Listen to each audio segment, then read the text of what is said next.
Hi everyone, welcome to Adventures with Blue Echo. I'm Mitchell from Blue Echo Games, and today we're going to start a new journey together as I build a new army using the Maietu faction book that came out this month. I don't have any of the miniatures yet, so we're going to start by theory crafting my dream Maietu fighting force, then designing, sculpting, printing, and eventually painting the miniatures until I end up with a new and complete physical army that I can use to jam Shattered Moon on the tabletop with all you awesome gamers. This is the force that I am going to make in this series. I've been working on this list here for a few days, gone through a couple different drafts, but I've settled on this list and I'm really happy with it. I'll start by explaining the overall strategy, which is going to be a highly mobile force with high objective pressure. The goal is to spend as little time as possible off of objectives and maximizing the amount of time that I can have units on objectives. In order to achieve that, we're going to start with the classification of a province. That gives me 4 response tokens that I can use whenever I want to give a run or a sprint action an additional 4 inches. That's going to help with closing those big gaps between where my units are and where they need to be. For goals, we're starting with exploration. Since I'm going to be moving a lot, there's a pretty good chance that I will be moving at least 4 units every turn, meaning that whenever I roll exploration, I'm in a good position to get that point. Secondly, secure resources is about moving onto minor objectives, which are oftentimes less heavily guarded than major objectives. I am more likely to be able to complete that given my overall strategy.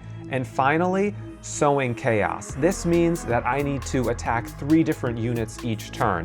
And since my goal is to be spread out and have as much map and objective pressure as possible, I'm most likely going to have 3 different eligible targets that I can shoot to complete this goal and get that victory point when needed. My goals are accurate, mobile, and resourceful. I want to be accurate to be able to gain precision on shots after I've moved. I want to be mobile in order to gain plus 4 inches on runs and sprints, just like the province, but this lets me use energy as an additional resource to get that bonus. And lastly, this force is going to be resourceful. Since I don't want to be using a main action to place a beacon, the resourceful trait is going to allow me to spend an energy to complete that instead, giving me my main action for runs and sprints while still allowing a supplemental action if needed. Overall, I have a few goals I want with this army that are listed here. I want to have 1 infantry unit that is 6 models. I believe that that gives me good survivability against big heavy guns because you need to hit this unit at least 6 times. I also want to have 2 units with 3 models each. Again, just to bolster that strength in numbers form of defense. I want to have 1 unit with heavy armor, which would mean 1 evasion, 3 armor. I could go with assault armor, but I thought heavy armor would be enough. I want to have a transport that can transport at least 1 of my small units. I want to have a winger flanking type unit that is strong in melee. I want to have a bruiser that can fight for the middle and win in a prolonged melee engagement. I also want ranged support, a unit that can hold my close objectives, stay far away from the enemy, and provide powerful shooting. I also want an assassin, a small ranged focused unit that is able to spawn out of my transport and generally harass, weaken, and interfere with the enemy's game plan without being too many points. 750 points is a great level for quick start, which means that I can play this army in a quick start setting, or I can add my additional resources around my units and play full complexity games. First up, we have the bruiser. I'm going to have the bruiser go first so that I have the most chance of being able to be the one that charges if needed and control space. They are a Venkaju Sentinel, which is a medium-sized armored infantry unit. They're pretty fast, which I like, and then they're taking a Cray long-range revolver and a tank splitter warhammer. This is going to give me the ability to soften up targets through cover while I'm moving towards them, and once I'm engaged in melee, I should be able to take down any target with that 2+ 4 damage armor-piercing attack.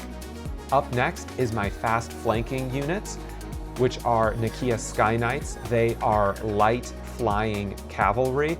They are both fast when running and charging, good at disengaging, which is great if I need to pull out of melee to take a different objective or pivot.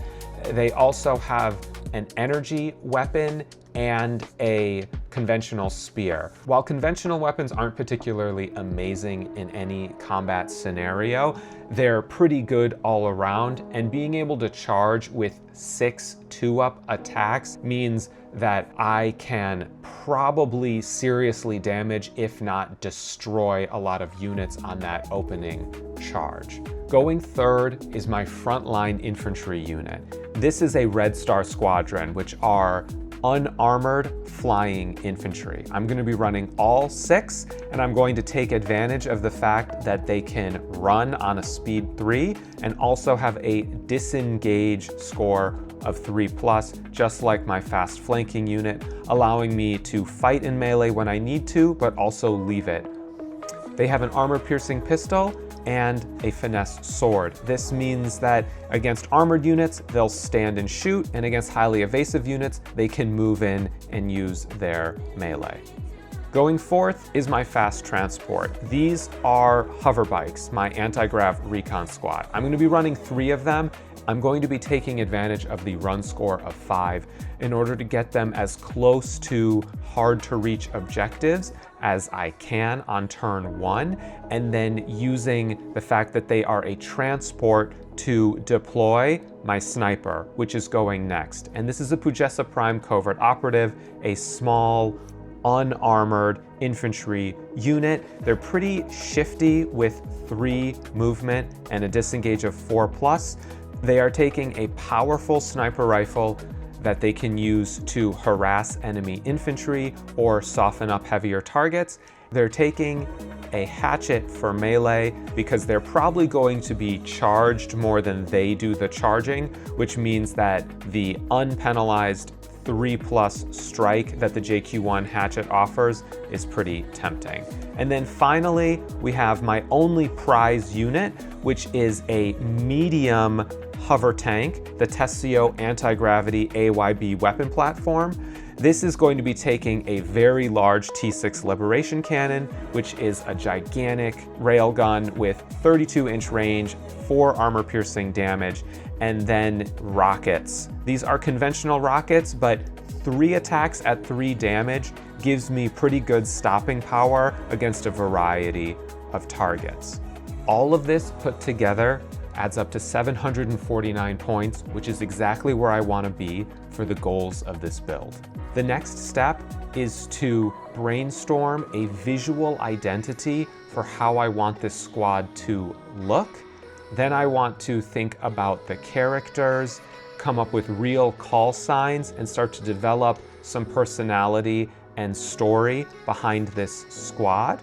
After that, I'll begin sculpting these models and trying to work my way towards 3D printable STLs, in which case we'll begin the process of slicing, printing, testing, adjusting, until I have a set of models that print cleanly and consistently. At that point, I will print and construct the final versions and transition into painting the force. At the end of this project, I'll have a completely unique army, something that feels completely like my own, and something that I can take to the tabletop and play in the exact way that I like to play war games. I can't wait to get started, and I cannot wait to have you join me. Next episode, we'll start brainstorming the visual identity of this fighting force and thinking about who they are within the world of Shattered Moon and the Mayetu faction. Thank you so much for watching. Please subscribe if you want to be a part of this journey, and feel free to comment if you are maybe starting an army project of your own this year. We have a free Discord that you can join to share your Shattered Moon gaming experience and chat with us. The link is in the description, and you can also download everything you need to play Shattered Moon for free at www.blueechogames.com. Thank you, and I'll see you next week.